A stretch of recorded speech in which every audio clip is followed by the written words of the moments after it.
Worried about hair loss? You're not alone, especially if you're over 40. In this episode, I sit down with world-renowned hair restoration expert Dr. Alan Bauman to uncover the latest breakthroughs in hair transplants, regrowth treatments, and biohacks to keep your hair strong and healthy. We're diving into what really works and how to prevent hair loss before it starts, whether or not you can fix past hair transplant mistakes, and to give you a baseline of where to go with whatever situation you're in right now.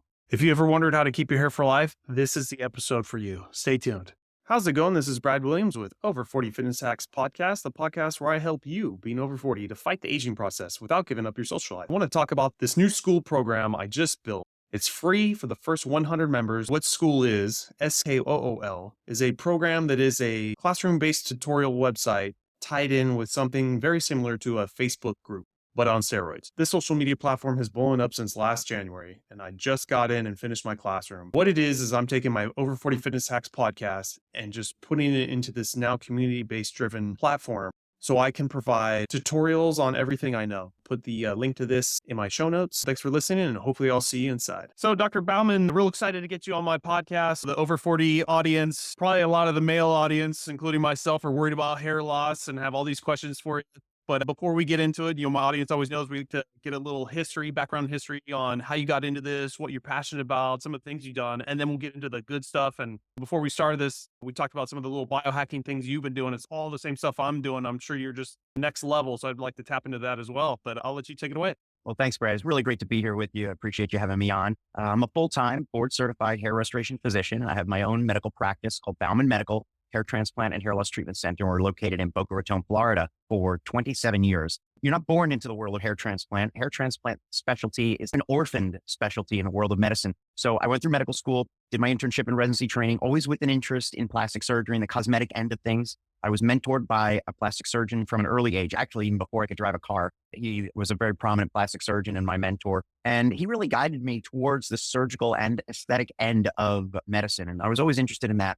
But I never really thought at that time when I was in my training in the 1990s that hair transplants was really a viable cosmetic procedure. I probably, like everybody else, thought it was like pluggy or painful. Like, why would you ever go through that? Why would you ever perform that? And my life really changed at the moment that I met a hair transplant patient who had what I considered a completely undetectable result. And he was coming into the clinic for something completely different. And in his medical history, he said he had a hair transplant. I was just fascinated because I couldn't find the plugs. And we had a brief conversation about how he chose the physician that he went to and his layman's point of view on single follicle implantation, which was really coming of age at that time. And he talked to me about the artistry that the surgeon used to create something that looked totally natural. And obviously, like I said, not contrived, not grafty looking, and not artificial. And I was blown away by that. And so I stuck that in the back of my mind, like, hey, maybe I should go check that out at some point. And the other thing that stuck with me with that conversation was how the hair restoration changed his life, both socially and professionally for the better.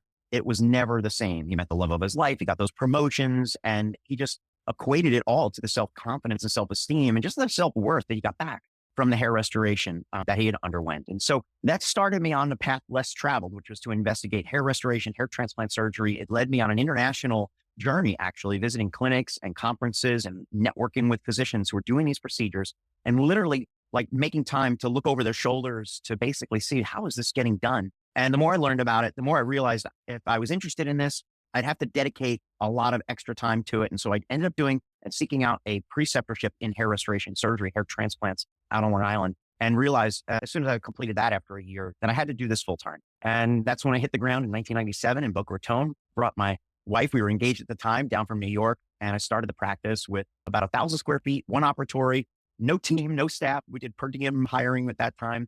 And I built it over the years to have treated over 35,000 patients, over 14,000 hair transplants performed. And now we live in a 13,000 square foot hair hospital, which somebody said is like a temple to your hair, if you will. And we have over 30 team members, and it's just a really fun and exciting practice to have. So I feel very blessed every single day. I love to operate. I love to see the changes that we make in patients. And I'm here. My mission is to help those who are struggling with hair loss and hopefully prevent the need for hair transplantation and those who are suffering from the early stages of hair loss, and also to restore full heads of hair for those who've gotten subjected to the ravages of hair loss and so forth, and other types of alopecias. Yeah. Well, I can tell you right now, you're doing God's work. So all of us are all worried about this. Just real quick, my grandpa was a dermatologist, and he was not that was his specialty, but they already started doing like the plugs and that kind of stuff where basically they were doing like, I don't know, 5 or 6 or 10 clumps of hair and patches, hoping it, but you could see right through the top of the scalp, all that. But on top, okay, yeah, it did okay. But that's the whole point is someone sees your face. So obviously I love that it's gotten better and you're doing singles and stuff. But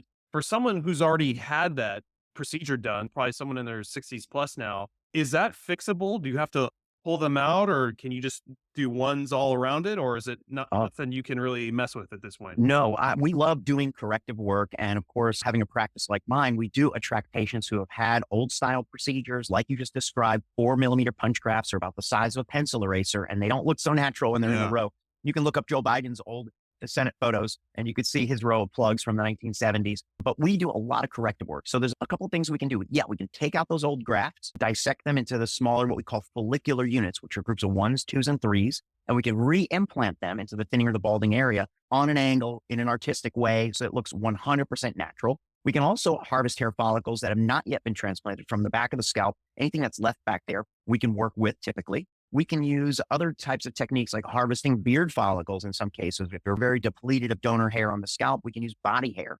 Yeah, that's what I was gonna. Some people in their 70s, 80s now don't have much left to even fix the damage, but you can pull from all these spots then. Okay. Yeah, the body hair, especially the beard, is very robust. It doesn't leave any visible scar tissue, no depletion there that's noticeable to the naked eye, depending on how much hair we need. And it can really be a nice filler in conjunction with the transplant. So for those folks who are out there who have had old style procedures, even the old linear scar type procedures, the linear extractions, which I performed many years ago, 30 years ago, we don't do those procedures anymore, but we fill in those old scars. We can camouflage those old scars with a lot of different methods. So it's a very interesting, the creative and engineering aspects of corrective work is something that's really intriguing to me. And it's always a puzzle to try to figure that stuff out. I love doing those exactly. cases. No, just knowing there's hope, that's good enough. But let's go into some of, before we even have to get to you, some of the holistic preventative ways. Like I spent my entire 20s and some 30s worrying about all this and going on every Reddit forum you could. But basically my synopsis is the only things that really were working right now for preventative were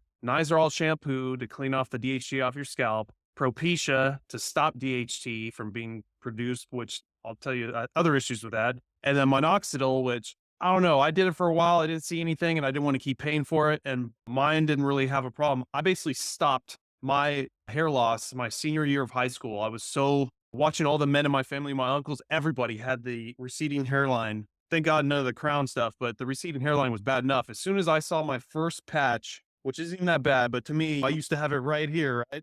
And I was like, told my dad, this ain't happening to me. And he's like, all right, went to the dermatologist, they put me on Propecia.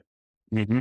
Years later, I'm doing podcasting and I'm talking to somebody and they mentioned you should check it out because that Propecia being a DHT blocker, yes, it did its job there, but I'm also the only male in my family that never grew facial hair, that never grew body hair. It's like I never finished puberty, which my wife says, okay, so you won. You don't have to shave, you don't have to do anything. But then going down the rabbit hole, I went on social media with people with the same problem. They stopped the Propecia and you need those hormones to hit the gym and they 10x everything they were doing in the gym. But they started losing hair. So I'm like, oh God, how come I can't have both? Or am I missing something? Yeah. So there's a lot to unpack there, but certainly we know DHT is not maybe the only trigger for male pattern hair loss, but it is certainly a trigger. And we know that because as you've described, if you go on a medication like finasteride, which is the old Propecia, or even something stronger like dutasteride, and you're using an anti-androgen, something to inhibit the DHT production, it's very successful in slowing, stopping, and perhaps even reversing some of the hair loss that's occurred. Do we use finasteride in every single patient? No. Is the other drug minoxidil effective? Yes, but with a footnote, not for everybody. Some people just can't apply it to their scalp twice a day because the formulations are too irritating, and we have ways to get around that. The minoxidil may also not necessarily work for you because of your genetic makeup. There's actually testing that we do often to find out if you have the enzyme to convert minoxidil, which is the what comes out of the bottle, into minoxidil sulfate, which your body does in the skin. If that enzyme you have a propensity for low activity of that enzyme, then you're not going to get a great response from oral minoxidil or from topical minoxidil. You might have to use oral minoxidil or a penetrating agent or an activating agent. So there's some things there. In terms of DHT and facial hair growth, everybody's different genetically. So you may just be pre-programmed not to grow a thick, full, dense beard. I mean, that's always a possibility. We do know that if you add testosterone back into your system, like many folks who are on a health kick or health regimen do, especially as they age, their natural testosterone is declining. And they may be trying to make their own testosterone using like clomiphene, Clomid, something like that. or they're replacing testosterone using testosterone injections or creams. When that testosterone level goes up a little bit, that's also going to create a little bit more DHT. And so it's not uncommon to see accelerated hair loss when you're on either a heavy duty workout regimen just by itself. Professional athletes, think of those, or bodybuilders, or if you're doing something to enhance testosterone, let's say unnaturally, right? Using some kind of hormone optimization therapy, injections, creams, or what have you. So for those patients, and we have a lot of them in the practice because testosterone feels great. And as we age, we'd like to optimize our testosterone to improve lean muscle mass, improve our brain function, our bone, and so forth. There's so many great benefits, sex drive and such. But what we want to make sure is that we're protecting the hair. So if you're at risk for male pattern hair loss, maybe you should be on an anti-androgen therapy like finasteride. If you're concerned about sexual side effects, there's ways around that too. You can use a topical version of finasteride. So when it comes to topicals, just to give you the ones that I like, Formula 82M is minoxidil plus tretinoin and a mild anti-inflammatory. 82F is minoxidil, finasteride, and tretinoin together with a mild anti-inflammatory as well. And so those formulations are very scalp friendly and very powerful on the scalp. And when it contains finasteride topically, you're not going to be at risk as much as you would be if you were taking finasteride orally. But I think there's a lot of fear about finasteride that's unfounded. Like 98% of folks have no side effects from finasteride. Yeah.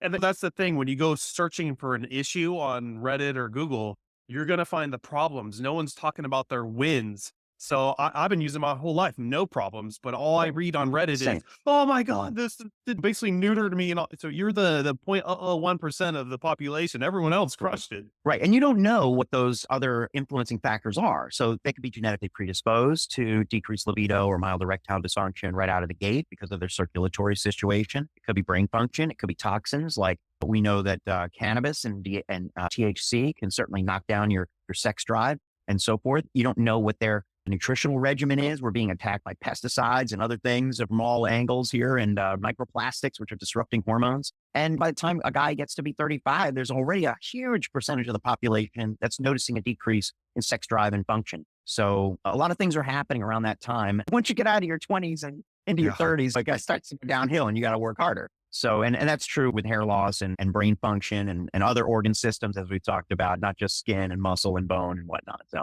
yeah. So in your practice, do you only do hair transplants? That is it? Or do you help younger men who are just starting to have some signs of hair loss and help them, coach them with everything you just said to me? Or can you recommend them going somewhere? Yeah. So hair transplant's a last resort, honestly. And so, of course, that's my expertise. As one of the more sophisticated hair transplant practices in the world, we attract hair transplant patients from all over. We're shortlisted top 25 in the world and maybe number 1 in the US for about 9 years now, ongoing. But more importantly than that is what we do to help protect your existing hair. So I have many more times more patients who are on a non-invasive regimen. And it's not just the medications that we talked about. So let's back up for a moment. If you're starting to see some hair thinning in an area of your scalp, what you need to know is that already 50% of the hair is gone in that zone. So it's like time is of the essence. And we say time equals follicles, because if you're not doing treatment, you're going to be losing more hair. It's just over time going to get worse. So what we need to do is take some action. Now, if it's not going to be finasteride or minoxidil, which again, we can apply topically or orally or both, we can use red light therapy. Low-level laser light devices are very powerful on the medical grade side of things. So we want to direct people to those true medical grade devices, not the Amazon consumer devices, by the way. But like you really want to get a good quality medical grade laser if you're going to go that route with non-chemical treatment. We have regenerative treatments. So in the world of orthopedic things, you may have heard of treatments for professional athletes to repair tendons and joints and sprains and strains using platelet-rich plasma or stem cell therapy. We have these similar types of regenerative treatments for hair regrowth, but there's some nuance to it. What we do is a little bit different than just 20 years ago when we first got started with platelet-rich plasma.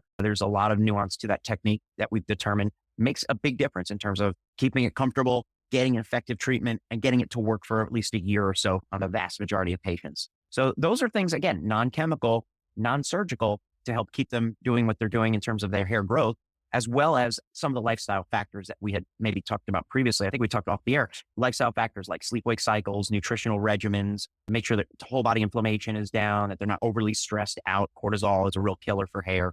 And so there's a lot of these things that are happening now. And especially for those who are trying to lose weight, the GLP-1 agonists are really decreasing patients' nutritional regimens in terms of like their nutritional intake and absorption. And that can really affect your hair and cycle your hair into a hair loss situation. And certainly we're not that many years out from the pandemic. We saw it with COVID and the vaccinations too. Wow. Now you're in Florida. Does someone have to be going to your center to get any, obviously for the hair transplants, but all the other programs that you mentioned about helping and giving advice and all that kind of stuff?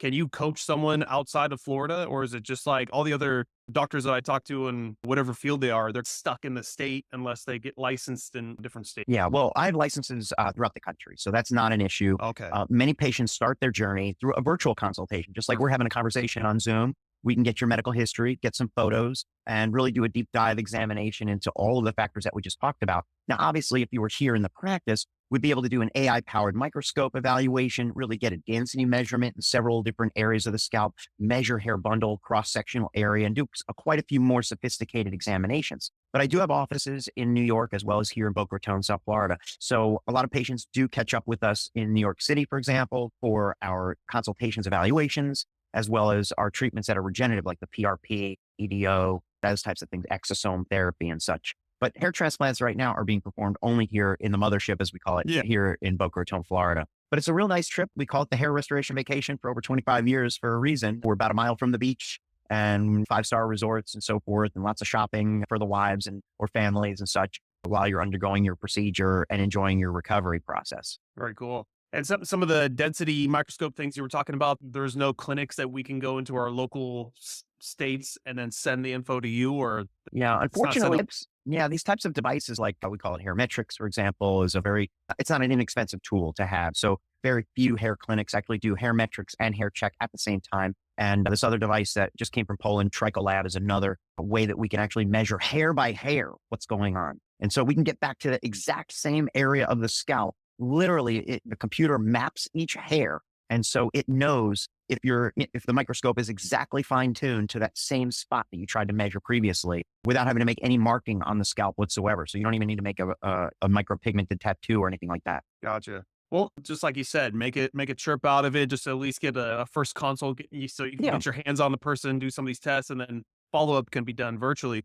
I know for myself, my main problem is on the back of my crown. I mean, I have all my hair, but when I run my fingers through it, it is half the hair is there. I mean, there's no patches yet, but that just scares me that this finesse rod, that's the only thing I'm actually using right now. It's not enough. And I see another 10, 20 years. Oh man, baseball cap time. So, well, we're not going to let you lose your hair, Brad. You're a prominent fitness influencer now. So we need to make sure that you keep your hair. And so it may not be just, like I said, we can pursue from a distance. So we would want to try, for example, oral minoxidil has no systemic side effects at a microdose level. It has no hormonal effect, so it's not going to affect. It's a very safe treatment. It's super simple because it's one pill once a day once we get the dose correct. And a lot of patients have a very powerful effect. And eventually we can compound that together, the minoxidil and the finasteride, into a same capsule. And it's been very effective. And then at some point, maybe get you to come on out. We can do some measurements. If you feel like 50% of your hair is gone, but it still looks like you've got coverage, that's pretty typical. Like I said, once you dip below 50% density, that's when it starts to look thin to the naked eye. So time is of the essence before you lose that coverage to really engage in the preventative and the protective or regenerative treatments like PRP, exosome therapy, laser light. We have transepidermal delivery of growth factors, peptides, things like that. There's a lot that we can do. Even on the nutritional side, we should probably take a look and do some DNA test on you just to see, are you prone to nutritional deficiencies? I don't know if you've ever done any of that, but we have genetic testing that's specific for hair loss. Not only does it assess your risk of hair loss over time, you might already know, but it can tell us what genetic pathways, what metabolic pathways you're potentially deficient in or have different levels of activity. So that might dictate for us what kind of treatments that we might need. Like, for example, some patients find that their 5-alpha reductase activity is higher than normal. And if that's the case, and you've been on finasteride, that might explain why you're still thinning. So you might need to be on something a little bit stronger or additive. Like you had mentioned a shampoo. There's different types of shampoos that can be helpful. Laser light therapy that can be helpful. Anti-androgen herbs and even supplements that contain saw palmetto can be helpful in those cases as well. Yeah, nice. Sold. I'm sold. We should get it. Well, we should get a genetic test out to you soon. That's something we can do from a distance. A lot of folks will start with the DNA testing if they feel like there's something wonky or have seen something in their lab work. Obviously, we look at that. We'll look at your photos, see what's going on. So that's how we walk patients through the initial evaluation without having to physically be here. And then we can track your progress over time through quality photos. Today, the iPhone photos are amazing. Your pocket mobile phone photos are really high quality these days. And in the worst case scenario, we could actually send you a little microscope to attach to your phone and get some data and information regarding your scalp health, which is another big part of my practice. We're really keen on that. Yeah, very cool. What about like grain of hair? Do you mess with that, or is pretty much just keep it colored? I mean, everything on social media, Dr. Huberman, I watched the thing that he talked about it on there, but it doesn't seem like there's any help to reverse this. Are we getting any Yeah. closer, or what? How do you So talk I about it? used to think the holy grail of hair restoration was hair follicle cloning, hair follicle Yeah, multiplication, so to speak. But one of the most common questions I get, not only in person, but in interviews and podcasts, is about gray hair, because that's like a $1 billion question, right? If you could answer that one correctly. Unfortunately, we don't have anything like really tried and true that's going to reverse the graying or the lack of melanocytes, which are the cells that produce the pigment for the hair, at least not yet. But let me tell you, there are a lot of very smart folks working on this, and I think AI will help with some breakthroughs. that's what I'm hoping What I for. can tell you is that there's some indication that if the follicle is not completely depleted of these melanocytes, that there's hope for rejuvenation. And so it's similar to even the hair loss situation. The hair follicle doesn't just turn off and go away, and that's the end of it. It actually miniaturizes and weakens over time. And so as the follicle weakens over time, perhaps in the same manner, so do the stem cell populations that produce the melanin or the pigment in the hair. And so there's been some research with rapamycin, for example, in the laboratory that shows that rapamycin, very popular anti-aging compound, by the way, can reverse the pigmentation, meaning repigment the follicles and also stimulate anagen, which is pretty interesting. For many years, we've always thought that maybe copper peptide, copper GHK, would have some kind of influence. One of the things that I noticed in our treatments that we do in the office with peptides and growth factors, so this would be including copper tripeptide, so copper GHK solution, along with a thymosin beta 4 derivative and FGF and VEGF. This is a serum that we deliver using ultrasound. So ultrasound is a painless process that disrupts the stratum corneum, basically makes the skin more permeable. We push the peptides through the skin. We do that once a month for 3 to 4 months, and then we can track the hair growth. Well, in the original pilot study that I did a number of years ago and during the beginning of the pandemic, what we found was that many of these patients were saying that they felt their hair was darker and repigmenting due to that treatment. And now it wasn't every time and it wasn't every case, but it's a pretty interesting observation that we've noted. And that's been published when it's regarding this treatment called TED, TED, transepidermal delivery. Okay. Well, just the fact that there's hope and people working on it, I mean, that's good enough for me. For now, I've got the Comin coloring agent that takes 2 seconds and works pretty decent, but Yeah. So the tinting, I mean, that's just for men and the like tints and such are certainly workable, but obviously they need to be repeated. It's not your own pigment. Sometimes it doesn't look so real. So you got to just be careful with that. But I was just going to say, to finish the thought on the growth factors and peptides, not only do we have that treatment in the office, but we do have peptides that we dispense to patients as well that they use morning and night on their scalp, and that we call Pep Grow. That's a new peptide formulation that we use. okay, cool. Well, Dr. Bauman, before we finish up, I just wanted everyone in their mind thinks cost. A lot of the people in my gyms, before I left my gyms, were talking about Turkey being this place that everyone was flying to because it was so cheap and they're doing great stuff over there. But you're like, I'd rather still do stuff here in America, but cost is a factor. What comes to mind is the Bosley Clinic marketing company, right? They just pump out marketing ads and you just know that it costs $1 million to do anything because they're having to pay for that marketing. But so what are some of the newer things now? Is there payment plans? Does the cost come down, or tell me how to help people? Yeah. So if you're out there and you're trying to find a hair restoration physician, certainly there are excellent surgeons that are all around the world. And even Turkey has some excellent physicians. But I would just caution folks who are trying to cut a corner on this kind of a procedure, because this is something that is going to be looking you in the face, literally, that you're going to be staring at for the rest of your life. And so if you end up with a cookie cutter hairline that's straight across your forehead, whether that procedure is being done here locally down your block at a cut rate, or some foreign country where you can't even communicate with the doctor, even if there is a doctor, maybe not, maybe it's just technicians or farmers or whatever doing the procedures over there. You don't want to make that kind of a mistake, because what happens is that cheap hair transplant becomes the most expensive hair transplant in the world. And the reason is because to undo that transplant or to fix it or to camouflage it requires 3 or 4 times the effort, several different procedures. And that's hopefully you have enough hair left, because a lot of these clinics will actually just take all the possible hair at one fell swoop and leave you with nothing for the long run. And also not talk to you about the preventative treatments that we just spent an hour talking about almost there. So I would just caution folks, a good hair transplant is not cheap, and a cheap hair transplant is not always good. So just be careful out there. And just because someone came back from a foreign country with a nice looking hair transplant doesn't mean that they're doing that every single time. And there's a lot of risk there. I always ask patients that come back from Turkey, did you leave with both kidneys? Yeah, You know? that's why I don't want to go. Yeah. And honestly, the last place you want to be after a skin procedure that's moving thousands and thousands of tiny skin grafts superficially in the scalp is a low oxygen environment. In fact, we provide and prescribe hyperbaric oxygen for patients postoperatively if they desire it. Obviously, there's cost and time involved with that. But in an airplane at 30,000 feet, it's pressurized as if you were at 6,000 feet. And that's a low oxygen environment. That's like standing on the top of a mountain, breathing a lot less oxygen than you would at sea level. Yep. So that's not a great place to be if you're trying to heal. And to be dripping blood on your bandages all over the stewardess or whatever, I mean, give me a break. I mean, and the guy next to you and they'll kick you off the plane. They did that to a patient here in Miami. They kicked a bleeding patient from a hair transplant completely off the plane and arrested him, actually. So my point is that do your due diligence, do your homework. This is an investment that you're going to make in your life, in your quality of life that's going to last a lifetime. So do it right the first time. The American Board of Hair Restoration Surgery is a good place to start. Look for a fellow of the International Society of Hair Restoration Surgery.